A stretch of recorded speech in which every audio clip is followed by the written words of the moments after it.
그러니까 대한민국의 이 검사들이 자기들의 출세를 위해서, 자기들의 욕심을 위해서 어떻게 망가뜨렸나. 그것도 특히 박근혜 정부 4년 동안의 이야기들로만 오늘 꾸리려고 합니다. 이 부분을 이제 김남국 변호사님께서 설명을 좀 해주시고요. 예. 한 100개 정도가 거의 뭐 검찰권에서 검찰의 어떤 가진 수사권을 오남용했다라고 볼 만한 어떤 그런 수사들이 있었는데요.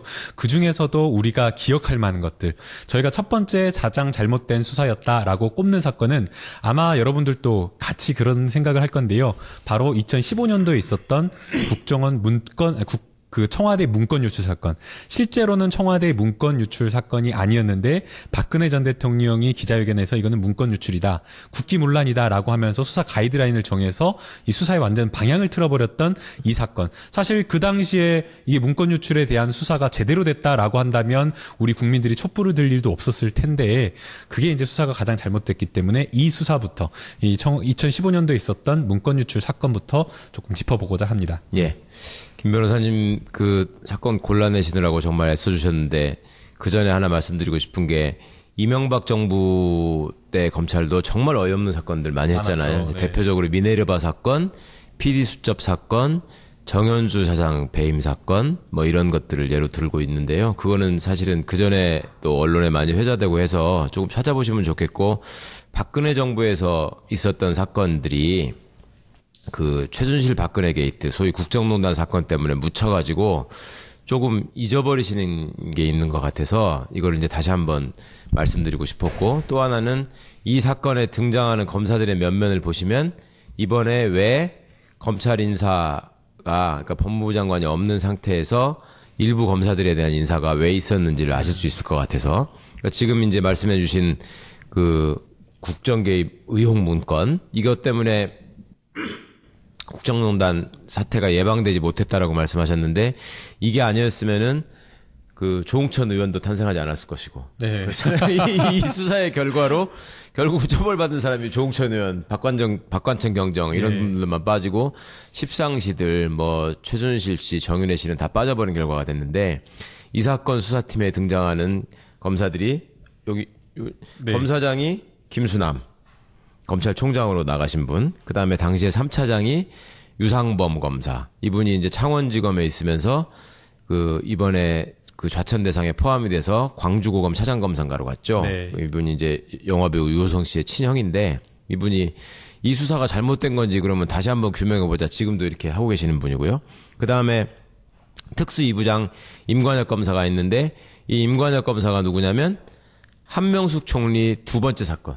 그러니까 첫 번째 사건은 의자가 돈 받았다고 했던 무슨 대한통운 사장한테 돈 받았다는 사건, 그 무죄된 거 있고요. 네. 그거를 그 엄청난 사건을 만들었던 거를 만회하고자 검찰이 몇 달간을 준비한 기획수사로 한명숙 총리가 건설업자인 한신건영 사장인 한만호 사장으로부터 뭐 수억 원의 금품을 수수했다, 이런 사건을 만들었을 때 또 주인 검사가 이 임관혁이라는 사람입니다. 그러니까 이때 이 임관혁 검사는 특수 2부장으로 이 사건을 했잖아요. 네. 그러면은 중앙지검에서 부장을 하면 그 다음에는 이제 지방에 내려가서 잠깐 쉬고 예. 그다음에 이제 뭐 차장으로 이렇게 올라오거나 이렇게 하는 게 순서인데, 예. 이분은 이 사건을 마치고 특수 2부장을 끝낸 다음에 특수 1부장이 됩니다. 바로. 그러면은 한 단계로 완전 뛰어가지고 바로 승진해버린 거네요? 아니요. 승진은 아니고 같은 예. 부장이긴 하지만 예.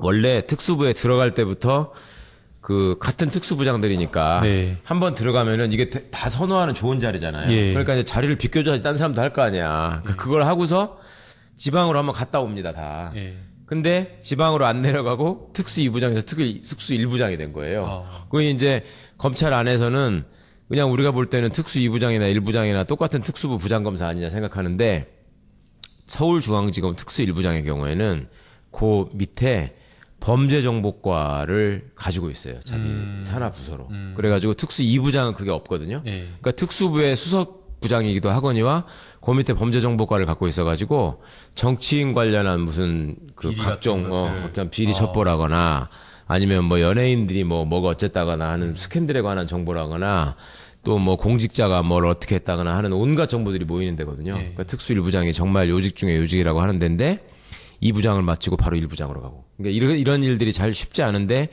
이런 거를 했던 사람들은 그 전에 김기동 검사라고 BBK 사건의 주임 검사가 예. 특수부 부부장 검사를 하다가 특수부 바로 2부장을 하다가 또 특수 1부장으로 가고 계속 지방을 안 내려고 특수부장만 계속 한 사람이 있었거든요. 그 이래로 또 이후에 이제 2부장이 또 1부장이 되고 지검장은 검사장은 그 검찰총장이 되고 예. 그다음에 이 3차장은 검사장이 아니거든요. 서울중앙지검에 차장이 3명이 있는데 1차장하고 2차장은 검사장급이고 예. 3차장은 아니면서 이제 검사장 승진에 가장 유리한 자리라고 하는데 어쨌거나 이 3차장 밑에 특수부가 있는 거죠.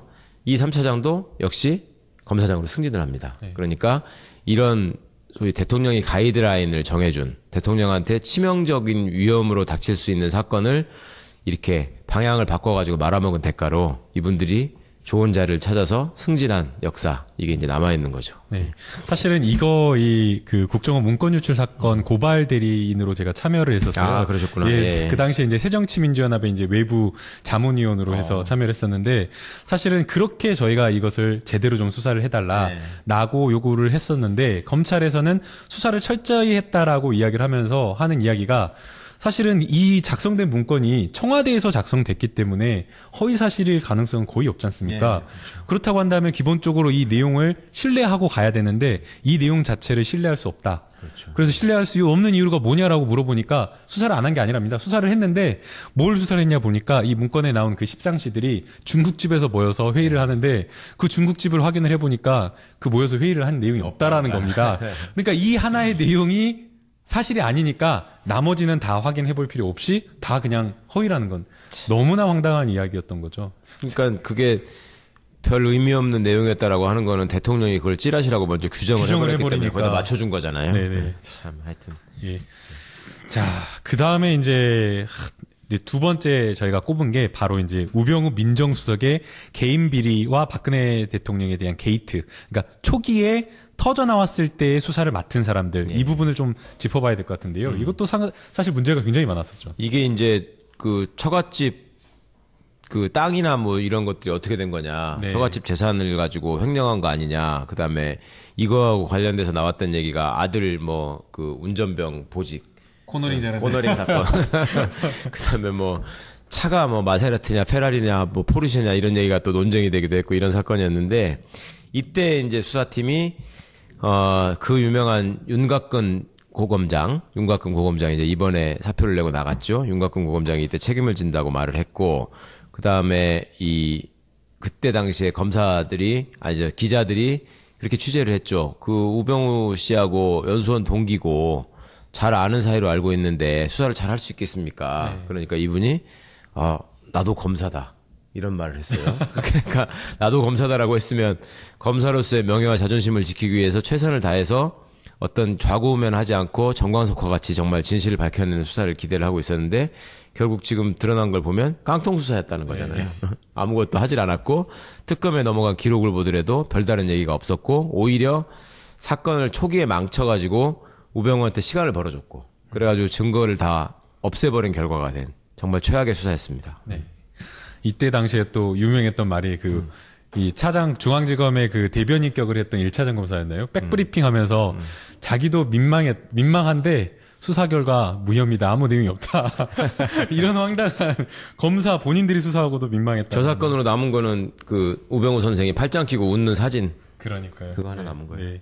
그 다음 이제 그 세 번째가 아마 다 기억하실 텐데요. 2015년 11월경 사건이었죠. 그 농민 총궐기 때 백남기 농민이 물대포를 맞고 쓰러졌는데 사실은 이거는 CCTV 영상이 있기 때문에 사실 뭐 크게 뭐 수사를 하지 않는다고 하더라도 이것은 명백하게 뭐 사고사가 아니다. 이거는 외인사, 물대포에 의한 살인이다. 국가 공권력 남용이다라고 충분히 수사가 될 만한 사안이었는데 이 부분에 대한 사실 수사도 너무나 오래 끌었었던 것 같아요. 그렇죠. 최근에 뉴스에서 보셨겠지만 이제서야 경찰청장이 그것도 언론의 카메라 앞에서만 그 사과하는 퍼포먼스를 했고 유족들한테 사전에 뭐 동의를 구하거나 용서를 비는 그런 행동도 하지 않았다라는 보도가 있어서 국민들이 많이 분노하셨던 지점이었는데요. 이거는 박주민 의원이 당시에 국정감사인지 상임위의장에서 하여튼 굉장히 논리적으로 그 허점들을 지적하면서 수사기관들을 질타한 적이 있었습니다. 그러니까 이런 류의 사망 사건에서 이렇게 확실한 동영상이 증거로 남아있는 사건이 있었냐. 이런 것들이 있었는데도 수사를 안 하고 무슨 원인을 규명해 봐야 된다 그러고 그러면서 아무것도 하지 않고 또 그 와중에 또 그 치료에 참여했던 서울대 병원의 그 백선아 선생, 예. 백선아 교수가 또 왜 또 같은 백 씨가 거기 등장해서 그러는지 모르겠는데 이게 외인사가 아니고 병사다라고 끝까지 우겼죠. 버텼죠. 네, 우겼고 그 와중에 이제 그분의 그 통솔하에 있었던 주치의인 레지던트가 그 진료 기록에다 남겼잖아요. 부원장님하고 뭐 과장님하고 상의를 해서 이렇게 쓴다. 그러니까 자기 양심에 반하는 어떤 내용을 기재한 흔적을 남겨놓고 또 잠적을 해가지고 그렇죠. 그리고 이제 최근에 이 친구가 다시 돌아왔고 자기가 진단서를 수정했고 네. 그리고 서울대병원이 공식적으로 사과하고 아마 한국 의료계 의료 역사상 아마 계속 그 수치로 남을 사건인데 여전히 지금 백선아 선생은 나는 지금도 여전히 병사라고 주장한다 이렇게 얘기를 했고 그때 백선아 선생을 학교 다닐 때 가르쳤던 법의학 교수인 이윤선 교수는 그 국회에서 의원들의 질의에 답하는 과정에서 사제지간 아니냐 어떻게 생각하냐 이렇게 물어보니까 제가 잘못 가르친 것 같습니다. 여기까지 얘기를 하셨는데 참 지금은 웃지만 너무너무 가슴 아픈 사건이고 아직도 사실은 이 사건은 진행되지 않고 있습니다. 네. 그렇죠? 결론이 안 나왔고 이때 이제 수사 라인을 보면은 또 유명한 사람들이 나옵니다. 이 서울중앙지검장 박성재 이분은 이제 TK 출신의 그 이제 중앙지검 지금은 서울고검장으로 가 있고요. 그다음에 1차장 전현준 검사장 이번에 이제 사표를 낸 검사 중에 한 사람입니다. 네. 그다음에 이어받은 사람들이 이제 서울중앙지검장 이영렬 돈봉투 만찬 사건 파동 때문에 좌천되고 지금 형사 입건됐죠. 네. 그다음에 1차장이 노승권 현재도 중앙지검 1차장으로 있습니다. 그러면서 1차장으로 있다가 이번 이제 그 좌천 인사하고 사표 내는 과정에서 이분은 대구지검장으로 갔죠. 오히려 이제 영전한 셈이 됐는데 하여튼 이 사건은 앞으로도 그 계속 주목해서 지켜보셔야 되고 어떤 결론을 검찰이 내는지 그리고 정치 상황의 변화에 따라서 검찰이 얼마나 표변하는지 경찰은 또 어떤 태도를 보여주는지 그리고 한 분의 그 존엄한 죽음 앞에서 국가가 얼마나 뻔뻔하게 거짓말과 나쁜 짓을 반복하는지 네. 이런 것들을 정말 유감없이 보여준 사건이었다고 할 수 네, 있습니다. 사실은 이 부분과 관련해서는 경찰의 국민에 대한 어떤 인권 문제를 지적하지 않을 수가 없는데 예. 경찰에서 책임을 진 사람들, 그러니까 수사받아서 처벌받은 사람들 보니까 실제 그 살수차를 탔던 그래서 조종관을 잡았던 그 두 사람, 그러니까 아주 하급 공무원 두 사람만 업무상 과실치사로 책임을 받고 나머지 그 지휘 안에 있었던 사람들에 대해서는 뭐 수사라든가 징계라든가 이런 것이 없었다고 그러더라고요. 하급 경찰들이 지금 처벌 받았나요? 네, 지금 재판 중에 그렇구나. 있다라고 지금 그러더라고요. 기소가 돼서. 저는 거기도 안 하는 줄 알았어요. 예, 사실은 이것도 기소를 하지 않고 묵혀두고 검찰이 있었다라고 해요. 네. 네네. 그러다가 이번에 그 대통령 그 선거가 있고 나서 이제 사실은 이거 했다라고 지금 기소를 했다라고 하는데요. 이것도 정말 웃긴 게 그 공무원들을 이제 경찰 공제회에서 돈을 대가지고 이렇게 뭔가 그 변론을 이렇게 좀 맡았나 보더라고요. 근데 대형 법무법인에서 이 사건을 처음에 선임을 했다가 문재인 대통령이 당선이 되고 나자 갑자기 사임계를 제출하면서 이 사건을 더 이상 할 수 없다라고 지금 이렇게 해가지고 전혀 몰랐던 사실을 예, 알려주셔서 그래서, 네. 고맙습니다. 자, 그래서 야. 참 검찰도 기소를 하지 않고 묵혀뒀다가 갑자기 기소를 한 이유는 뭔지 또 왜 대형 법인에서는 선임했다가 또 이거를 거부한 것인지 참 이상한데요. 당시에 이게 이제 서울경찰청장이 당시에 무전기로 뭐 지시하는 그런 얘기도 있었고 네. 그다음에 지금은 이것도 깜빡 잊어버리셨겠지만 그때 당시에 백남기 농민의 그 시신이 안치돼 있던 영안실을 경찰이 강제로 뚫고 들어와가지고 부검을 할지 모른다는 것 때문에 계속 우리 정청래 의원을 포함해서 그 날을 세워가면서 아주 거기서 다들 농성하면서 지켰던 게 있고요. 그다음에 경찰서장이 여러 번 찾아왔잖아요. 그 명분을 만들기 위해서. 와가지고 계속 마침 무슨 대화를 시도하고 뭐 영장을 집행하려고 했지만 뭐 이게 유족들이 응하지 않아서 이제 할 수 없이 강제력을 동원할 수밖에 없다라는 명분 쌓기를 해가는 과정 같은 것 때문에 굉장히 사람들이 많이 긴장하고 걱정을 했었고 또 그 와중에 법원도 이상한 플레이를 했죠. 영장을 기각하면 할 것이고 발부를 하면 할 것이지 무슨 이상한 조건을 붙여가지고 했었잖아요. 그래서 이건 도대체 무슨 짓이냐 이런 얘기까지 나왔었는데 그러니까 주권자가 법률가들과 국가기관 공무원들을 이렇게 속속들이 감시하셔야 되는 이유를 잘 보여준 사건 아니었나 싶습니다. 네, 사실 요거 짧게 한번 짚고 넘어가 봐야 될 것 같아요. 사실 이철성 경찰청장은 박근혜 정부 때 임명이 됐던 분인데 지금 하는 것을 보면 뭐 이런 말 하면 좀 그렇지만 뭐 태세 전환이라 할까요? 갑작스럽게 사람이 바뀌어가지고 사과하고 뭔가 인권 뭐 살수자 배치하지 않겠다 이렇게 하고 있는데 물론 이제 경찰이 인권을 높이기 위한 조치를 하겠다라는 거 환영할 만한 일이지만 이것을 과연 순수하게 봐야 될지 예, 이거와 관련해서 변호사님이 또 한번 일갈하셨다고 그러는데 어떻게 평가하시는지 좀 말씀해 주시면 좋겠습니다. 제가 경찰개혁위원회 위원으로 참여해서 그게 출범하는 날 경찰청장이 정복을 입고 이제 사과하는 장면을 봤는데요.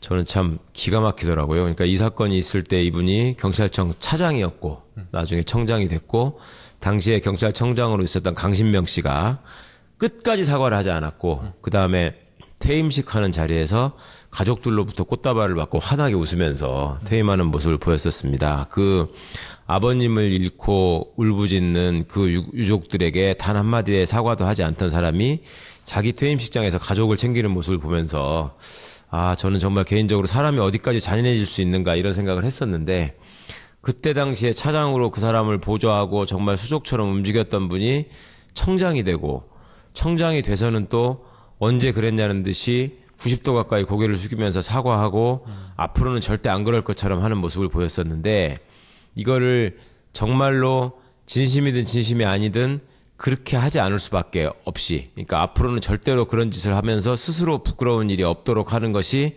경찰이 새롭게 태어나는 길이고 그런 다짐을 받아내기 위해서라도 하여튼 경찰개혁은 검찰개혁 못지않게 정말 강도 높게 해야 된다.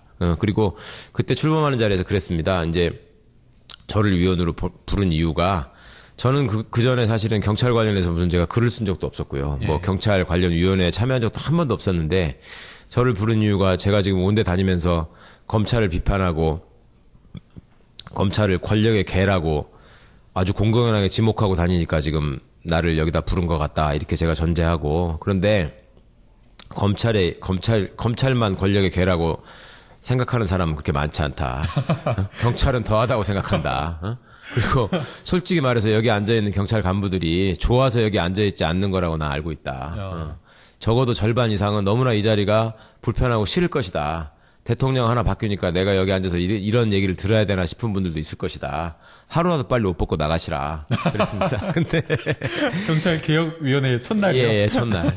근데 뭐 어쨌거나 그 자리에서 뭐 저한테 얼굴을 붉히면서 덤비거나 이러신 분들은 없었고요. 네. 그래도 경찰이 아직까지는 검찰보다는 조금 더 진심에 가까운 모습으로 바뀌고자 하는 것 같아요.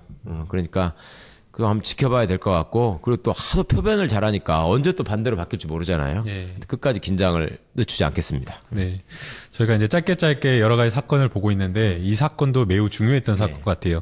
사실은 정권 초기에 박근혜 정부 관련해서 뭔가 이제 정권의 정당성과 관련된 문제였기 때문에 아마 민감하게 받아들였던 문제였고 그래서 더욱 검찰이 정치적인 어떤 코드에 맞춰서 수사를 했다는 비판을 되게 많이 받았었는데 바로 이제 그 남북 정상회담 회의록 사건입니다. 그렇죠. 이거 같은 경우에는 뭐 김무성 의원이나 뭐 여러 의원들이 당시에 이제 한나라당의 의원들이 선거 유세를 하면서 남북 정상회담의 회의록을 정말 토시 하나 틀리지 않고 똑같이 말했는데 본인은 이거 시중에 떠돌아다니는 찌라시 가지고 읽었다라고 하면서 말도 안 되는 그런 말을 검찰이 그걸 받아주면서 엉터리 수사를 했던 사건인데 이 부분에 대해서도 저희가 좀 이야기를 해봐야 될 것 같습니다. 이 사건은 여러 가지 장면이 이렇게 떠오르는데 맨 처음에 이제 김무성 씨가 유세 현장에서 뭔가를 줄줄 읽어내려가면서 그 노무현 대통령을 아주 그 대통령이라고 표현하지도 않으면서 나라를 팔아먹으려고 했다. 뭐 이런 식의 얘기를 했고 그다음에 이명박 정부에서 통일비서관을 했던 정문원 의원이라는 분이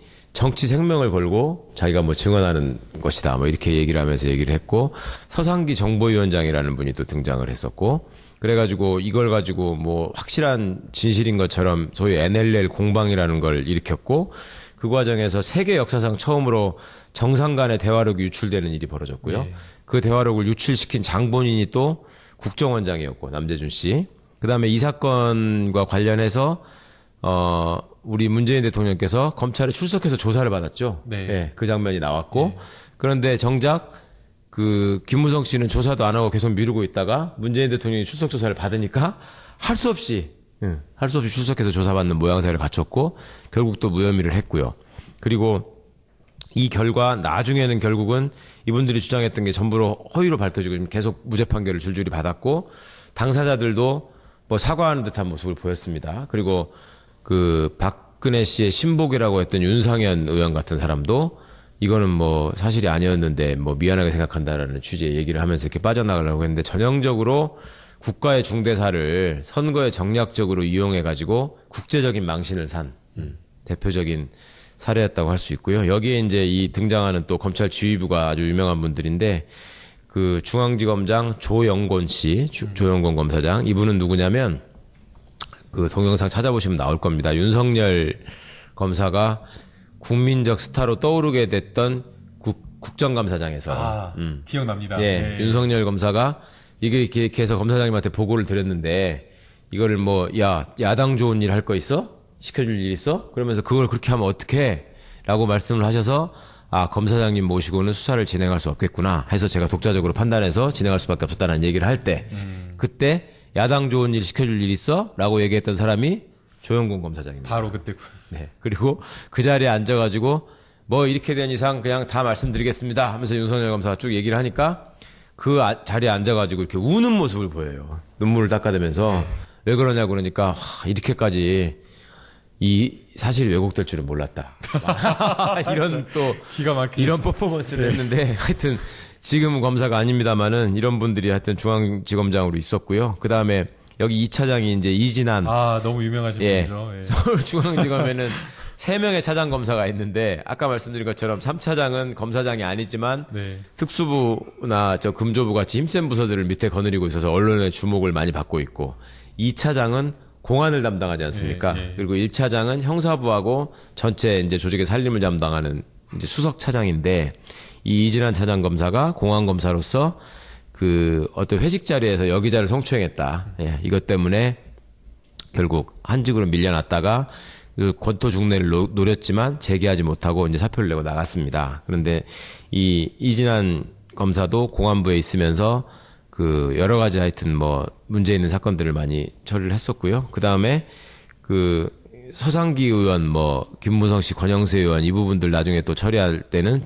중앙지검장이 역시 또 이영렬 씨로 바뀌었고, 그래서 이제 중앙지검장에다가 왜 꼭 그렇게 정권의 코드에 맞는 신복을 갖다 놓으려고 하는지 그런 것들은 이런 정치적인 사건에 대한 수사 결과로 어떻게 사실은 내용이 어떻게 된지를 보니까 이 그렇죠. 사람들이 왜 왔는지를 알겠는데요. 그다음에 정치적인 사건이라고 제가 말씀을 드렸습니다만 사실은 내용을 보면은 진짜 이거야말로 국기문란 사건이잖아요. 그렇죠. 네. 그리고 이 사건에 연루돼서 이제 조사를 받았던 분 중에 한 분이 이번 이제 문재인 정부에서 통일부 장관으로 지명되신 조명균 당시 비서관 뭐 이렇게 등장했던 사건입니다. 그러니까 이런 것들을 되돌아봐도 우리가 정말로 얼마나 어처구니 없는 정권을 겪었는가, 그리고 그 정권의 도구로서 검찰이 얼마나 무리하게 충성을 했는가 이런 게 또 드러나고 있습니다. 그러니까 대통령을 하나 만든 거죠, 뭐 저 사건으로. 또. 네. 그 다음에 이제 그 세월호 7시간과 관련해서 뭐 여러 가지 많이 이야기가 있었는데, 세월호 7시간과 관련된 수사는 뭐 이루어지지도 않았고, 그 다음에 수사가 이루어졌는데, 엉뚱한 수사가 하나 이루어졌는데, 그게 바로 세월호 7시간과 관련해서 칼럼을 썼던, 당시에 이제 상케이 신문 가토 지국장에 대한 수사가 이루어졌어요. 이것도 너무 황당한데, 명예훼손, 박근혜 대통령에 대한 명예훼손을 혐의 수사를 했는데, 이 부분과 관련해서 너무 이것은 무리하게 적극적으로 수사를 또 해서 이건 또 기소를 했어요.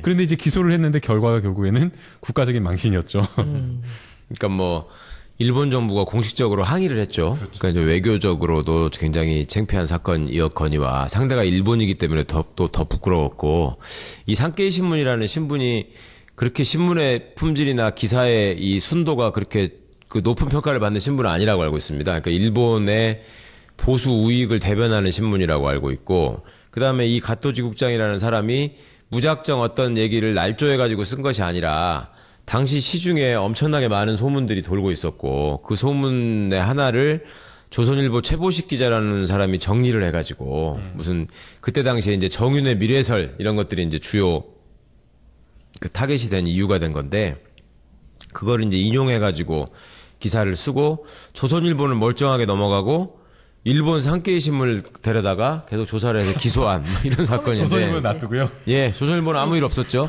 코미디야. 사건에서 변론을 하는 요지도 갓도지국장도 나는 이거 조선일보 보고 생각난 걸 정리한 건데 어떻게 이럴 수가 있냐. 한국의 언론 자유의 현실이 이렇다는 걸 정말 뼈저리게 느끼고 있다. 이런 얘기를 했고 결국 또 무죄가 되지 않았습니까? 예. 참 이것도 그 사실이 뭘까요? 글쎄 말입니다. 그때도 그 떠돌고 있던 그런 얘기 중에 하나를 또 기사를 만든 건 또 뭐고? 그러니까요. 그죠? 그러니까 저희가 이제 사실은 세월호 7시간 관련해서 박근혜 전 대통령이 도대체 뭘 했던 거냐라고 계속 못 찾는데 제가 생각했을 때는 박근혜 대통령이 아무것도 안 했던 게 진실이 아닐까 그런 생각이 들어요. 그러니까 보고를 받고 뭔가 판단을 하고 그렇게 했어야 됐는데 그야말로 그 순간에는 그냥 뭐 자고 있었던지 뭘 했던지는 모르겠지만 그냥 그 안에서 놀고 있었던 것이 진실이 아닐까 그런 생각이 듭니다. 최 변호사님은 어떻게 생각하세요? 그 중요한 순간에 분명히 그 중요한 순간에 벌어지고 있는 참상에 대해서는 관심이 없었던 게 맞는 것 같고요. 본인이 추구하던 점들이 지금 사건 수사 결과로 몇 가지 나왔잖아요. 대표적인 게 드라마. 그다음에 두 번째가 이제 최태민 씨와 관련된 일종의 종교적인 무슨 그런 생각.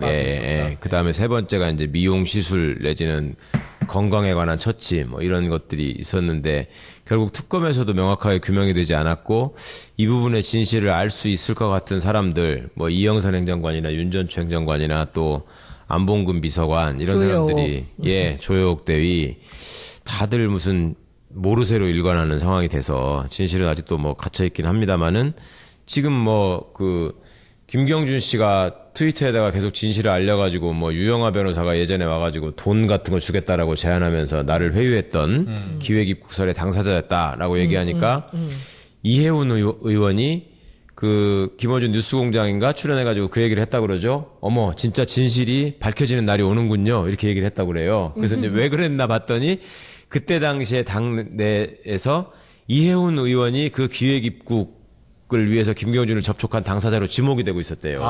이해운 의원은 너무 이게 억울했다는 거예요. 자기가 그게 아닌데. 그래가지고 김어준 씨가 물어봤더라고. 왜 이해운 의원을 지목했다고 생각합니까? 그랬더니 당시에 친박 핵심에서 나를 공천을 안 주고 밀어내려는 움직임이 진행되고 있었고 그 일이 나오기 전에 친박 핵심인 사람이 대표가 전화를 해가지고 아마 서청원 씨나 홍사덕 씨나 이런 분 아닐까 싶은데 검찰에서 뭔가 발표를 할 텐데 그거에 대해서 일체 반론을 제기하지 마라 이런 부탁을 받았다는 거예요. 이해운 의원이 당시에. 그러니까 이 건도 비슷하잖아요. 지금 뭔가 숨기고 싶은 얘기들이 있고 그 관련해서 얘기하지 말라고 그러고 엉뚱한 사람을 지목해가지고 지금 이렇게 다른 사건으로 바꿔버리려고 하는 시도가 있었고요. 사실은 이 BBK 수사와 관련해서 김경준 씨가 당시에 수사를 받으면서 처음에는 기획입국을 했던 사람과 공모해서 뭔가 덮으려고 했다고 그러더라고요. 왜 그러냐면 당시 이제 11월 달 들어올 때만 해도 진짜 폭격이 일어나지 않는 이상 이명박 전 대통령이 당선이 될 가능성이 너무 높으니까 본인이 불리했다라고 생각했는지 아마 검찰 수사 방향도 그쪽으로 하려고 했는데 나중에 이게 수사 방향이 그렇게 가지 않으니까 불리한 거 유리한 거 전부 다 그냥 솔직하게 다 털어놨는데 당시에 수사를 했던 김기동 검사는 필요 없다. 야당 한나라당 이야기 말고 여당 이야기를 해라. 그러니까 한나라당 책임은 필요 없으니까 그쪽은 내가 듣고 싶지도 않으니까 이쪽에 여당이 당시에 민주당이 했었던 일만 이야기를 하라라고 그렇게 했다라고 하는 거예요. 그게 바로 김기동 검사고요. 근데 당시에 김기동이라는 사람 어떤 사람이에요? 서울대 법대 83학번 그러니까 우병우 씨보다는 1년 선배고 조국 수석보다는 1년 후배인데요. 학교 다닐 때 나름 운동권이었고 또 조국 민정수석의 고등학교 후배입니다. 또 그래가지고 검찰에서 이번에 좌천되거나 사표를 내거나 했던 사람들이 내부적으로 왜 김기동은 가만두느냐. 그러니까 조국 후배라서 봐주는 거 아니냐. 이런 얘기들을 흘린 것 같아요. 그래가지고 기사에서 무슨 우병우 라인을 조국 라인으로 대체하는 것이냐 이런 제목의 기사가 나오는 걸 보고 제가 기가 막히게 생각을 했는데 본래는 나름의 정의감도 있고 꽤 능력도 있는 검사라고 평가를 받았던 분인데 BBK 사건의 주인 검사를 하면서 정말 어떻게 보면 정치적인 사건을 정치권의 입맛에 맞게 처리한 대표적인 검사로 지금 내외적으로 알려져 있고요. 앞으로 하여튼 어떤 길을 가는지 잘 봐야 될 것 같습니다. 근데 이 사건 세월호 7시간 사건 같은 경우는 또 특징적인 게 진실이나 국격이나 이런 거는 외면하고 오로지 권력자인 대통령 한 사람의 입맛에 맞는 수사를 한 거잖아요, 결과적으로. 그렇죠. 그러니까 이것이 그때도 당시에도 마찬가지로 BBK 사건이라는 게 갖고 있는 여러 가지 함의가 있었잖아요. 그것 때문에 사실은 가장 큰 피해를 본 사람들은 그 회사에 투자한 개미 투자자들이거든요. 소액주주들. 예. 근데 그분들의 아픔은 완전히 외면하고 한 사람이 대통령이 되는데 진실을 가리는 결정적인 역할을 한 사건이 돼버렸고. 그리고 그런 사건 수사를 한 사람이 그 뒤로 파격적인 좋은 자리들을 계속 부여받으면서 승승장구해서 이제 그 검사장의 위치까지 오르고, 그 다음에 이 사건에 그 가토지국장 그 사건에서 부장검사로 정수봉이라는 분이 등장을 하는데, 이 정수봉 검사도 나중에 범죄정보 기획관이 되고 이래가지고 이번에 이제 그 좌천된 인사 명단에 검사장급이 아닌데도 포함되어 있는 사람입니다. 그러니까 이게 이제 얼마나 그 뿌리가 깊은가. 그러니까 이명박 정권 이래로 검찰이 본격적으로 망가지면서 그 어떤 사건을 정치적으로 처리하고 좋은 자리를 찾아서 나가는 검사들의 모습들이 자꾸 이렇게 속출하는데, 그래서 여기서 이제 등장하는 검사들을 보면, 그리고 이분들이 현재 가지고 있던 자리, 그다음에 새 정부가 출범하면서 보여주고 있는 모습, 이런 것들을 보면 우리가 검찰 개혁을 어떤 방향을 주목하면서 어떻게 바꿔가야 할지를 상당히 보여주고 있죠. 이때도 역시 서울중앙지검장은 김수남, 나중에 검찰총장이 됩니다. 여러 가지 공을 근데 그 세웠습니다. 김기동이라는 분이 저는 이번에 재천될 줄 알았거든요. 예. 근데 뭐 저기 혹시 변호사님하고도 가까우세요? 아니요. 저는 전혀 뭐 말을 섞어본 적도 없는데, 사실은 이번에 이제 좌천된 검사들은 박근혜 정부에서 이렇게 대표적으로 드러나고 있는 잘못된 사건들을 처리한 주역들이고요. 김기동 검사는 이번 정권에서는 그런 사건들을 맡을 자리에 있지 않았었어요. 행인지 그 불행인지. 김기동이라는 사람 이름 석자가 국조에서 제가 제일 먼저 끌어낸 거 아세요? 그 의원님 질문에 노승일 씨가 답변한 거였어요. 그렇지. 그때? 네. 그랬었구나. 예. 제가 노승일 씨한테 예. 뭔가 이 차은택과 우병우가 모른다고 하는데 연결점. 예, 누가 소개해줬냐. 이걸 정말 모른다고 생각하느냐 했더니 이 사실이 알려지면 뭐 후환이 뭐 파장이 클 것 같다 하면서 그 김기동이라는 이름이 나온 거예요. 소개시켜줬다는 거잖아요. 상의해라, 차은택한테. 그렇지. 그러니까 그 법률 자문으로 소개를 해준 거예요. 예. 그래서 밥을 먹는 자리에 자기는 한 번만 갔을 뿐이다. 돈도 자기가 냈다. 막 이러면서 잡아뗐는데 예. 이제 모르죠. 그거는 뭐 누가 맞는지는 모르겠으나 일단은 그렇게 우병우 라인에서 그런 일을 도와줘라 해서 도와줄 정도의 사람이라면은 이 차은택은 최순실의 사람이었고 네. 또 박근혜의 사람이었고 한다면 이 사람이 그렇게 자유롭지는 못할 거라는 생각이 들고요. 그리고 저는 지금도 굳은 믿음이 있습니다. 저는 이 박근혜 탄핵은 세월호 희생자들이 저는 이뤄냈다고 생각합니다. 예.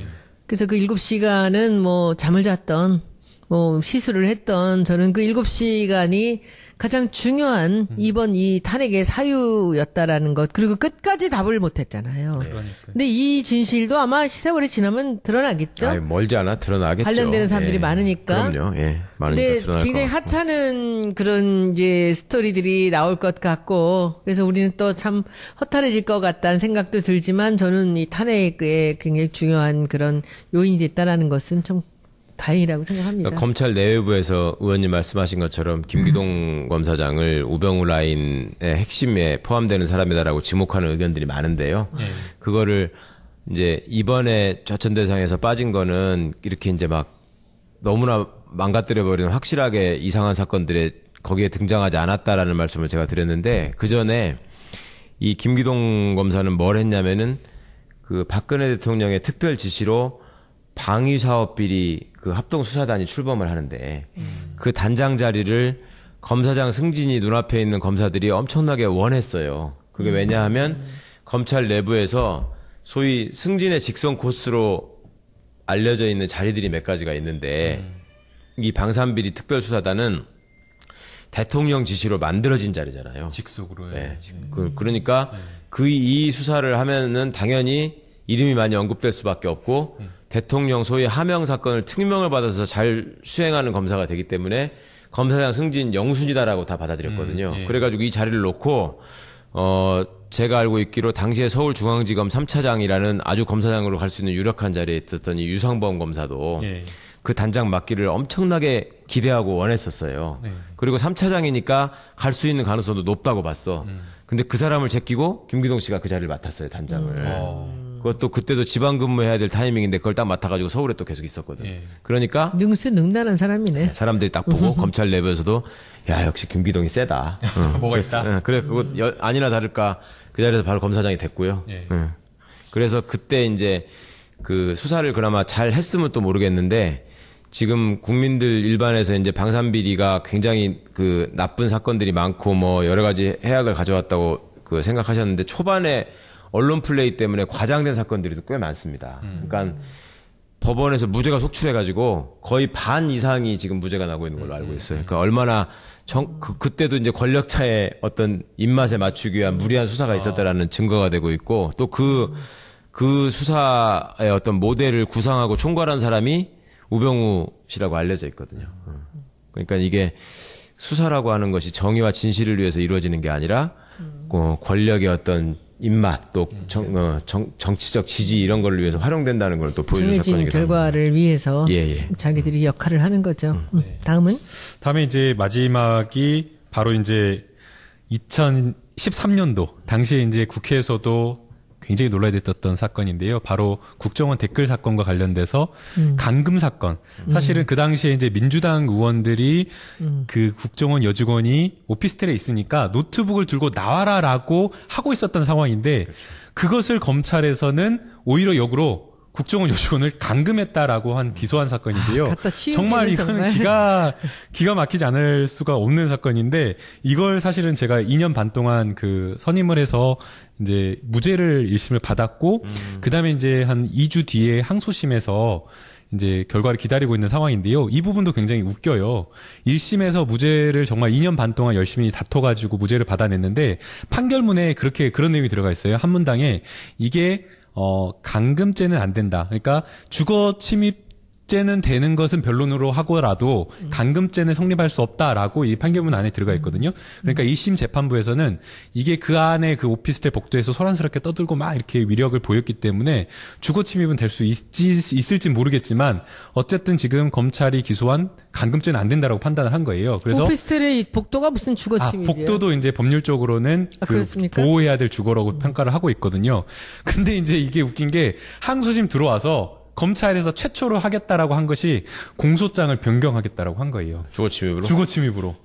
그러니까 또 그 말 듣고 저는 너무나 황당한 거잖아요. 이거는 민주당 의원들이 민주주의를 지키기 위해서 당시에 국정원 댓글, 뭐 선거 개입이지 않습니까? 신고를 받고 간 거였잖아요. 신고를 받고 가서 나와라라고 하고 있었던 상황이고 정의를 지키기 위해서 이렇게 한 건데 김하영은 기소 유예가 됐어요. 김하영은 아무 처벌도 받지도 않고. 그랬던 사건인데 기소가 돼가지고 2년 반 동안 고통을 받았는데 의원들은. 근데 지금 이것을 다시 공소장을 변경하겠다라고 하니까 기가 막힐 노릇이죠. 그래가지고 공소장 변경을 하겠다라고 해가지고 시간을 달라고 했는데 선거 결과가 이렇게 나오니까 아이러니하게도 공소장을 변경을 하겠다라고 하는 검찰에서 갑작스럽게 또 공소장을 변경을 안 하겠다라고 지금 하고 있어요. 신청을 취한 거예요. 그러니까 아예 변경 신청 안 하는 거죠. 아예 안 하는 걸로. 한다고 처음에는 검토하겠다고 하겠다고 재판부한테 시간을 달라고. 재판부가 그랬거든요. 아니 공소장 변경하려고 했으면 한참 그 첫 길 잡히기 전에 한 몇 달을 썼으면 그때 했으면 되는데 이제 와서 또 한다고 했으니까 안 된다고 했는데도 또 하겠다고 시간을 달라고 했는데 그랬던 거거든요. 진짜로 이거는 꼴값을 떤다고 볼 수밖에 없네요. 정말 이게 무슨 짓입니까? 애초에 그 국정원 여직원이라는 사람이 안에 있으면서 또 무슨 그때 그 뭐 당시 그 여당의 표현이 또 뭐였어요? 연약한 이혼 여성을 국회의원들이 뭐 지지자를 데리고 몰려가가지고 감금해가지고 이때 또 잊을 수 없는 장면이 그 경찰관이 출동해가지고 문을 두드리면서 문 좀 열어보라고 이렇게 안에다가 대고 얘기했던 사람이 권은희 당시 수사경찰서 수사과장이잖아요. 그러네요. 예. 그리고 나중에 이제 국회의원이 됐지만은 하여튼 정말 이것도 정말 어이없는 기가 막힌 상황이었고 이거를 가지고 저는 사실은 이렇게 해서 사건의 본질을 좀 흐리고 야당의 기세를 좀 꺾는 정도로만 수사를 활용을 한 다음에 그러고서 그냥 그 무혐의를 하고 말 줄 알았거든. 예. 야, 근데 이걸 기소를 하더라고. 난 정말 이걸 보면서 이것도 정말 갈 때까지 갔구나. 이런 생각을 했고요. 그때 이 수사 라인도 또 여전히 화려합니다. 김수남 중앙지검장, 윤웅걸 2차장, 그다음에 이정회 수사팀장인데 이정회 수사팀장이 지금 서울중앙지검 2차장으로 또 와 있고요. 그러니까 이제 공안 라인이죠, 완전히. 윤은걸, 이정회 이렇게 해가지고 이 사건을 정말로 선거와 관련해서 이때도 결정적인 국면이었잖아요. 이게 이제 국정원 직원이 소위 여론 조작을 시도하다가 현장에서 적발된 일인데 이거를 또 덮어주고 감춰주고 또 물타기를 해가지고 아예 방향을 흐려버리기 위해서 그 정치권의 주문대로 입맛에 맞게 검찰이 움직였고 지금 김 변호사님 말씀을 들어보니까 공판 과정에서도 여전히 지금 말도 안 되는 우스운 짓을 하고 있는. 그러니까 정권 교체가 되지 않았으면 또 주거침입죄로 박근혜 만에 또 바꿔가지고 해서 또 이상한 주장하면서 예. 얼마나 또 피고인들을 괴롭혔겠습니까? 그러니까. 아이고 정말. 끝이에요? 오늘 준비한 거는? 네, 저희가 오늘 다뤄야 될 사건은 다 이제 끝났습니다. 네, 그 검찰의 무슨 뭐 사건? 네. 잘못된 사건? 잘못된 다시 검찰. 들여다봐야 될 사건. 그죠? 네, 정말 국민들이 앞으로 검찰이 수사권을 어떻게 쓰는지 정말 제대로 앞으로도 지켜봐야 될 것 같아요. 계속 그 수치로 남을 사건인데 여전히 지금 백선아 선생은 나는 지금도 여전히 병사라고 주장한다 이렇게 얘기를 했고 그때 백선아 선생을 학교 다닐 때 가르쳤던 법의학 교수인 이윤선 교수는 그 국회에서 의원들의 질의에 답하는 과정에서 사제지간 아니냐 어떻게 생각하냐 이렇게 물어보니까 제가 잘못 가르친 것 같습니다. 여기까지 얘기를 하셨는데 참 지금은 웃지만 너무너무 가슴 아픈 사건이고 아직도 사실은 이 사건은 진행되지 않고 있습니다. 네. 그렇죠? 결론이 안 나왔고 이때 이제 수사 라인을 보면은 또 유명한 사람들이 나옵니다. 이 서울중앙지검장 박성재 이분은 이제 TK 출신의 그 이제 중앙지검 지금은 서울고검장으로 가 있고요. 그다음에 1차장 전현준 검사장 이번에 이제 사표를 낸 검사 중에 한 사람입니다. 네. 그다음에 이어받은 사람들이 이제 서울중앙지검장 이영렬 돈봉투 만찬 사건 파동 때문에 좌천되고 지금 형사 입건됐죠. 네. 그다음에 1차장이 노승권 현재도 중앙지검 1차장으로 있습니다. 그러면서 1차장으로 있다가 이번 이제 그 좌천 인사하고 사표 내는 과정에서 이분은 대구지검장으로 갔죠. 오히려 이제 영전한 셈이 됐는데 하여튼 이 사건은 앞으로도 그 계속 주목해서 지켜보셔야 되고 어떤 결론을 검찰이 내는지 그리고 정치 상황의 변화에 따라서 검찰이 얼마나 표변하는지 경찰은 또 어떤 태도를 보여주는지 그리고 한 분의 그 존엄한 죽음 앞에서 국가가 얼마나 뻔뻔하게 거짓말과 나쁜 짓을 반복하는지 네. 이런 것들을 정말 유감없이 보여준 사건이었다고 할 수 네, 있습니다. 사실은 이 부분과 관련해서는 경찰의 국민에 대한 어떤 인권 문제를 지적하지 않을 수가 없는데 예. 경찰에서 책임을 진 사람들, 그러니까 수사받아서 처벌받은 사람들 보니까 실제 그 살수차를 탔던 그래서 조종관을 잡았던 그 두 사람, 그러니까 아주 하급 공무원 두 사람만 업무상 과실치사로 책임을 받고 나머지 그 지휘 안에 있었던 사람들에 대해서는 뭐 수사라든가 징계라든가 이런 것이 없었다고 그러더라고요. 하급 경찰들이 지금 처벌 받았나요? 네, 지금 재판 중에 그렇구나. 있다라고 지금 그러더라고요. 기소가 돼서. 저는 거기도 안 하는 줄 알았어요. 예, 사실은 이것도 기소를 하지 않고 묵혀두고 검찰이 있었다라고 해요. 네. 네네. 그러다가 이번에 그 대통령 그 선거가 있고 나서 이제 사실은 이거 했다라고 지금 기소를 했다라고 하는데요. 이것도 정말 웃긴 게 그 공무원들을 이제 경찰 공제회에서 돈을 대가지고 이렇게 뭔가 그 변론을 이렇게 좀 맡았나 보더라고요. 근데 대형 법무법인에서 이 사건을 처음에 선임을 했다가 문재인 대통령이 당선이 되고 나자 갑자기 사임계를 제출하면서 이 사건을 더 이상 할 수 없다라고 지금 이렇게 해가지고 전혀 몰랐던 사실을 예, 알려주셔서 그래서, 네. 고맙습니다. 자, 그래서 야. 참 검찰도 기소를 하지 않고 묵혀뒀다가 갑자기 기소를 한 이유는 뭔지 또 왜 대형 법인에서는 선임했다가 또 이거를 거부한 것인지 참 이상한데요. 당시에 이게 이제 서울경찰청장이 당시에 무전기로 뭐 지시하는 그런 얘기도 있었고 네. 그다음에 지금은 이것도 깜빡 잊어버리셨겠지만 그때 당시에 백남기 농민의 그 시신이 안치돼 있던 영안실을 경찰이 강제로 뚫고 들어와가지고 부검을 할지 모른다는 것 때문에 계속 우리 정청래 의원을 포함해서 그 날을 세워가면서 아주 거기서 다들 농성하면서 지켰던 게 있고요. 그다음에 경찰서장이 여러 번 찾아왔잖아요. 그 명분을 만들기 위해서 와가지고 계속 마침 무슨 대화를 시도하고 뭐 영장을 집행하려고 했지만 뭐 이게 유족들이 응하지 않아서 이제 할 수 없이 강제력을 동원할 수밖에 없다라는 명분 쌓기를 해가는 과정 같은 것 때문에 굉장히 사람들이 많이 긴장하고 걱정을 했었고 또 그 와중에 법원도 이상한 플레이를 했죠. 영장을 지방에 내려가서 잠깐 쉬고 그다음에 이제 뭐 차장으로 이렇게 올라오거나 이렇게 하는 게 순서인데 이분은 이 사건을 마치고 특수 2부장을 끝낸 다음에 특수 1부장이 됩니다. 바로. 그러면은 한 단계로 완전 뛰어가지고 바로 승진해버린 거네요? 아니요. 승진은 아니고 같은 예. 부장이긴 하지만 예. 원래 특수부에 들어갈 때부터 그 같은 특수부장들이니까 네. 한번 들어가면은 이게 다 선호하는 좋은 자리잖아요. 예. 그러니까 이제 자리를 비껴줘야지 딴 사람도 할 거 아니야. 그걸 하고서 지방으로 한번 갔다 옵니다, 다. 예. 근데 지방으로 안 내려가고 특수 2부장에서 특수 1부장이 된 거예요. 그 이제 검찰 안에서는 그냥 우리가 볼 때는 특수 2부장이나 1부장이나 똑같은 특수부 부장검사 아니냐 생각하는데 서울중앙지검 특수 1부장의 경우에는 그 밑에 범죄정보과를 가지고 있어요. 자기 산하 부서로. 그래가지고 특수 2부장은 그게 없거든요. 예. 그러니까 특수부의 수석부장이기도 하거니와 그 밑에 범죄정보과를 갖고 있어가지고 정치인 관련한 무슨 그 비리 각종 같은 것들. 비리 첩보라거나 아니면 뭐 연예인들이 뭐가 어쨌다거나 하는 스캔들에 관한 정보라거나 또 뭐 공직자가 뭘 어떻게 했다거나 하는 온갖 정보들이 모이는 데거든요. 예. 그러니까 특수 1부장이 정말 요직 중에 요직이라고 하는 데인데 2부장을 마치고 바로 1부장으로 가고. 그러니까 이런 일들이 잘 쉽지 않은데 이런 거를 했던 사람들은 그 전에 김기동 검사라고 BBK 사건의 주임 검사가 예.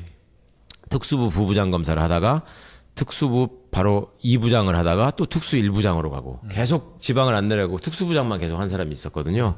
그 이래로 또 이후에 이제 2부장이 또 1부장이 되고 지검장은 검사장은 그 검찰총장이 되고 예. 그다음에 이 3차장은 검사장이 아니거든요. 서울중앙지검에 차장이 3명이 있는데 1차장하고 2차장은 검사장급이고 예. 3차장은 아니면서 이제 검사장 승진에 가장 유리한 자리라고 하는데 어쨌거나 이 3차장 밑에 특수부가 있는 거죠. 이 3차장도 역시 검사장으로 승진을 합니다. 네. 그러니까 이런 소위 대통령이 가이드라인을 정해준 대통령한테 치명적인 위험으로 닥칠 수 있는 사건을 이렇게 방향을 바꿔가지고 말아먹은 대가로 이분들이 좋은 자리를 찾아서 승진한 역사 이게 이제 남아 있는 거죠. 네. 사실은 그 국정원 문건 유출 사건 고발 대리인으로 제가 참여를 했었어요. 아, 그러셨구나. 예. 예. 그 당시에 이제 새정치민주연합의 이제 외부 자문위원으로 해서 참여를 했었는데 사실은 그렇게 저희가 이것을 제대로 좀 수사를 해달라라고 요구를 했었는데 검찰에서는 수사를 철저히 했다라고 이야기를 하면서 하는 이야기가 사실은 이 작성된 문건이 청와대에서 작성됐기 때문에 허위 사실일 가능성은 거의 없지 않습니까? 그렇죠. 그렇다고 한다면 기본적으로 이 내용을 신뢰하고 가야 되는데 이 내용 자체를 신뢰할 수 없다. 그래서 신뢰할 수 없는 이유가 뭐냐라고 물어보니까 수사를 안 한 게 아니랍니다. 수사를 했는데 뭘 수사를 했냐 보니까 이 문건에 나온 그 십상시들이 중국집에서 모여서 회의를 하는데 그 중국집을 확인을 해보니까 그 모여서 회의를 한 내용이 없다라는 겁니다. 그러니까 이 하나의 내용이 사실이 아니니까 나머지는 다 확인해 볼 필요 없이 다 그냥 허위라는 건 너무나 황당한 이야기였던 거죠. 그러니까 그게 별 의미 없는 내용이었다라고 하는 거는 대통령이 그걸 찌라시라고 먼저 규정을 해버렸기 때문에 해버리니까. 거기다 맞춰준 거잖아요. 네네. 참 하여튼. 예. 자, 그 다음에 이제 두 번째 저희가 꼽은 게 바로 이제 우병우 민정수석의 개인 비리와 박근혜 대통령에 대한 게이트. 그러니까 초기에 터져 나왔을 때 수사를 맡은 사람들 이 부분을 좀 짚어봐야 될 것 같은데요. 이것도 사실 문제가 굉장히 많았었죠. 기각하면 할 것이고 발부를 하면 할 것이지 무슨 이상한 조건을 붙여가지고 했었잖아요. 그래서 이건 도대체 무슨 짓이냐 이런 얘기까지 나왔었는데, 그러니까 주권자가 법률가들과 국가기관 공무원들을 이렇게 속속들이 감시하셔야 되는 이유를 잘 보여준 사건 아니었나 싶습니다. 네, 사실 요거 짧게 한번 짚고 넘어가 봐야 될 것 같아요. 사실 이철성 경찰청장은 박근혜 정부 때 임명이 됐던 분인데 지금 하는 것을 보면 뭐 이런 말 하면 좀 그렇지만 뭐 태세 전환이라 할까요? 갑작스럽게 사람이 바뀌어가지고 사과하고 뭔가 인권 뭐 살수자 배치하지 않겠다 이렇게 하고 있는데, 물론 이제 경찰이 인권을 높이기 위한 조치를 하겠다라는 거 환영할 만한 일이지만 이것을 과연 순수하게 봐야 될지, 예, 이거와 관련해서 변호사님이 또 한번 일갈하셨다고 그러는데 어떻게 평가하시는지 좀 말씀해 주시면 좋겠습니다. 제가 경찰개혁위원회 위원으로 참여해서 그게 출범하는 날 경찰청장이 정복을 입고 이제 사과하는 장면을 봤는데요. 저는 참 기가 막히더라고요. 그러니까 이 사건이 있을 때 이분이 경찰청 차장이었고 나중에 청장이 됐고, 당시에 경찰청장으로 있었던 강신명 씨가 끝까지 사과를 하지 않았고 그 다음에 퇴임식 하는 자리에서 가족들로부터 꽃다발을 받고 환하게 웃으면서 퇴임하는 모습을 보였었습니다. 그 아버님을 잃고 울부짖는 그 유족들에게 단 한마디의 사과도 하지 않던 사람이 자기 퇴임식장에서 가족을 챙기는 모습을 보면서 저는 정말 개인적으로 사람이 어디까지 잔인해질 수 있는가 이런 생각을 했었는데, 그때 당시에 차장으로 그 사람을 보조하고 정말 수족처럼 움직였던 분이 청장이 되고 청장이 돼서는 또 언제 그랬냐는 듯이 90도 가까이 고개를 숙이면서 사과하고 앞으로는 절대 안 그럴 것처럼 하는 모습을 보였었는데 이거를 정말로 진심이든 진심이 아니든 그렇게 하지 않을 수밖에 없이 그러니까 앞으로는 절대로 그런 짓을 하면서 스스로 부끄러운 일이 없도록 하는 것이 경찰이 새롭게 태어나는 길이고 그런 다짐을 받아내기 위해서라도 하여튼 경찰개혁은 검찰개혁 못지않게 정말 강도 높게 해야 된다. 그리고 그때 출범하는 자리에서 그랬습니다. 이제 저를 위원으로 부른 이유가 저는 그 전에 사실은 경찰 관련해서 무슨 제가 글을 쓴 적도 없었고요. 뭐 경찰 관련 위원회에 참여한 적도 한 번도 없었는데 저를 부른 이유가 제가 지금 온데 다니면서 검찰을 비판하고 검찰을 권력의 개라고 아주 공공연하게 지목하고 다니니까 지금 나를 여기다 부른 것 같다 이렇게 제가 전제하고 그런데 검찰만 권력의 개라고 생각하는 사람은 그렇게 많지 않다. 경찰은 더하다고 생각한다. 그리고 솔직히 말해서 여기 앉아있는 경찰 간부들이 좋아서 여기 앉아있지 않는 거라고 나 알고 있다. 적어도 절반 이상은 너무나 이 자리가 불편하고 싫을 것이다. 대통령 하나 바뀌니까 내가 여기 앉아서 이런 얘기를 들어야 되나 싶은 분들도 있을 것이다. 하루라도 빨리 옷 벗고 나가시라. 그랬습니다. 근데 경찰개혁위원회 첫날이요? 예, 첫날. 근데 뭐 어쨌거나 그 자리에서 뭐 저한테 그 얼굴을 붉히면서 덤비거나 이러신 분들은 없었고요. 네. 그래도 경찰이 아직까지는 검찰보다는 조금 더 진심에 가까운 모습으로 바뀌고자 하는 것 같아요. 그러니까 그거 한번 지켜봐야 될 것 같고 그리고 또 하도 표변을 잘하니까 언제 또 반대로 바뀔지 모르잖아요. 네. 끝까지 긴장을 늦추지 않겠습니다. 네, 저희가 이제 짧게 여러 가지 사건을 보고 있는데 이 사건도 매우 중요했던 사건 같아요. 사실은 정권 초기에 박근혜 정부 관련해서 뭔가 이제 정권의 정당성과 관련된 문제였기 때문에 아마 민감하게 받아들였던 문제였고 그래서 더욱 검찰이 정치적인 어떤 코드에 맞춰서 수사를 했다는 비판을 되게 많이 받았어요. 이게 이제 그 처갓집 그 땅이나 뭐 이런 것들이 어떻게 된 거냐. 네. 처갓집 재산을 가지고 횡령한 거 아니냐. 그다음에 이거하고 관련돼서 나왔던 얘기가 아들 뭐 그 운전병 보직. 코너링 사건. 그다음에 뭐 차가 뭐 마세라티냐 페라리냐 뭐 포르쉐냐 이런 얘기가 또 논쟁이 되기도 했고 이런 사건이었는데 이때 이제 수사팀이 그 유명한 윤곽근 고검장이 이제 이번에 사표를 내고 나갔죠. 윤곽근 고검장이 이때 책임을 진다고 말을 했고 그다음에 그때 당시에 기자들이 그렇게 취재를 했죠. 그 우병우 씨하고 연수원 동기고 잘 아는 사이로 알고 있는데 수사를 잘 할 수 있겠습니까? 네. 그러니까 이분이 나도 검사다. 이런 말을 했어요. 그러니까 나도 검사다라고 했으면 검사로서의 명예와 자존심을 지키기 위해서 최선을 다해서 어떤 좌고우면하지 않고 정광석과 같이 정말 진실을 밝혀내는 수사를 기대를 하고 있었는데 결국 지금 드러난 걸 보면 깡통 수사였다는 거잖아요. 네. 아무것도 하질 않았고 특검에 넘어간 기록을 보더라도 별다른 얘기가 없었고 오히려 사건을 초기에 망쳐가지고 우병우한테 시간을 벌어줬고 그래가지고 증거를 다 없애버린 결과가 된 정말 최악의 수사였습니다. 네. 이때 당시에 또 유명했던 말이 이 차장 중앙지검의 그 대변 인격을 했던 1차장 검사였나요? 백브리핑 하면서 자기도 민망한데 수사 결과 무혐의다. 아무 내용이 없다. 이런 황당한 검사 본인들이 수사하고도 민망했다. 저 사건으로 남은 거는 그 우병우 선생이 팔짱 끼고 웃는 사진. 그러니까요. 그거 하나 남은 거예요. 네. 그다음 이제 그 세 번째가 아마 다 기억하실 텐데요. 2015년 11월경 사건이었죠. 그 농민 총궐기 때 백남기 농민이 물대포를 맞고 쓰러졌는데 사실은 이거는 CCTV 영상이 있기 때문에 사실 뭐 크게 뭐 수사를 하지 않는다고 하더라도 이것은 명백하게 뭐 사고사가 아니다. 이거는 외인사, 물대포에 의한 살인이다. 국가 공권력 남용이다라고 충분히 수사가 될 만한 사안이었는데 이 부분에 대한 사실 수사도 너무나 오래 끌었었던 것 같아요. 그렇죠. 최근에 뉴스에서 보셨겠지만 이제서야 경찰청장이 그것도 언론의 카메라 앞에서만 그 사과하는 퍼포먼스를 했고 유족들한테 사전에 뭐 동의를 구하거나 용서를 비는 그런 행동도 하지 않았다라는 보도가 있어서 국민들이 많이 분노하셨던 지점이었는데요. 이거는 박주민 의원이 당시에 국정감사인지 상임위의장에서 하여튼 굉장히 논리적으로 그 허점들을 지적하면서 수사기관들을 질타한 적이 있었습니다. 그러니까 이런 류의 사망 사건에서 이렇게 확실한 동영상이 증거로 남아있는 사건이 있었냐. 이런 것들이 있었는데도 수사를 안 하고 무슨 원인을 규명해 봐야 된다 그러고 그러면서 아무것도 하지 않고 또 그 와중에 또 그 치료에 참여했던 서울대 병원의 그 백선아 선생, 예. 백선아 교수가 또 왜 또 같은 백 씨가 거기 등장해서 그러는지 모르겠는데 이게 외인사가 아니고 병사다라고 끝까지 우겼죠. 버텼죠. 예, 우겼고 그 와중에 이제 그분의 그 통솔하에 있었던 주치의인 레지던트가 그 진료 기록에다 남겼잖아요. 부원장님하고 뭐 과장님하고 상의를 해서 이렇게 쓴다. 그러니까 자기 양심에 반하는 어떤 내용을 기재한 흔적을 남겨놓고 또 잠적을 해가지고 그렇죠.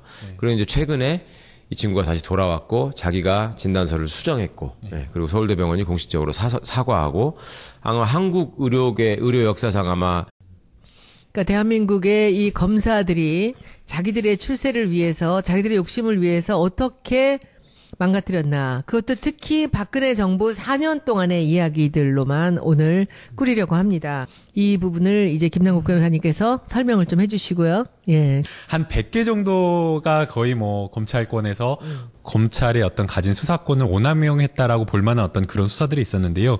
그 중에서도 우리가 기억할 만한 것들. 저희가 첫 번째 가장 잘못된 수사였다라고 꼽는 사건은 아마 여러분들도 같이 그런 생각을 할 건데요. 바로 2015년도에 있었던 국정원 문건, 그 청와대 문건 유출 사건.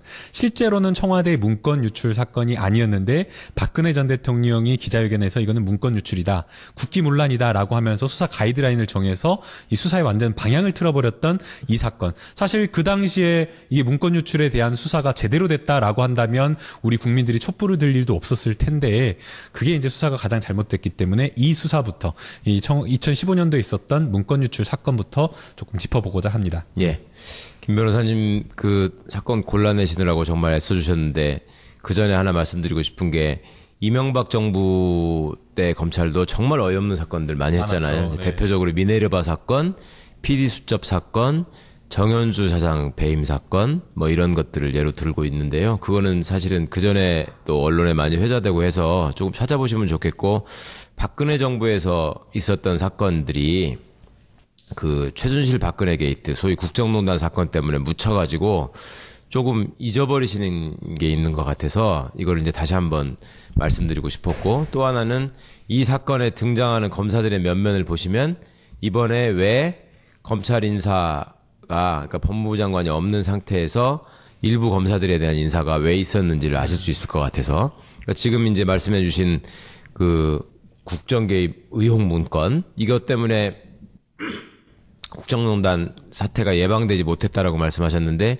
이게 아니었으면은 그 조홍천 의원도 탄생하지 않았을 것이고 네. 이 수사의 결과로 결국 처벌받은 사람이 조홍천 의원, 박관청 경정 이런 네. 분들만 빠지고 십상시들 뭐 최순실 씨, 정윤회 씨는 다 빠져버린 결과가 됐는데 이 사건 수사팀에 등장하는 검사들이 여기 네. 검사장이 김수남 검찰총장으로 나가신 분, 그 다음에 당시에 3차장이 유상범 검사. 이분이 이제 창원지검에 있으면서 그 이번에 그 좌천 대상에 포함이 돼서 광주고검 차장검사인가로 갔죠. 네. 이분이 이제 영화배우 유호성 씨의 친형인데 이분이 이 수사가 잘못된 건지 그러면 다시 한번 규명해보자. 지금도 이렇게 하고 계시는 분이고요. 그 다음에 특수 2부장 임관혁 검사가 있는데 이 임관혁 검사가 누구냐면 한명숙 총리 두 번째 사건. 그러니까 첫 번째 사건은 의자가 돈 받았다고 했던 무슨 대한통운 사장한테 돈 받았다는 사건 그 무죄된 거 있고요. 예. 그거를 그 엄청난 사건을 만들었던 거를 만회하고자 검찰이 몇 달간을 준비한 기획수사로 한명숙 총리가 건설업자인 한신건영 사장인 한만호 사장으로부터 뭐 수억 원의 금품을 수수했다. 이런 사건을 만들었을 때 또 주인 검사가 이 임관혁이라는 사람입니다. 그러니까 이때 이 임관혁 검사는 특수 2부장으로 이 사건을 했잖아요. 네. 그러면은 중앙지검에서 부장을 하면 그 다음에는 이제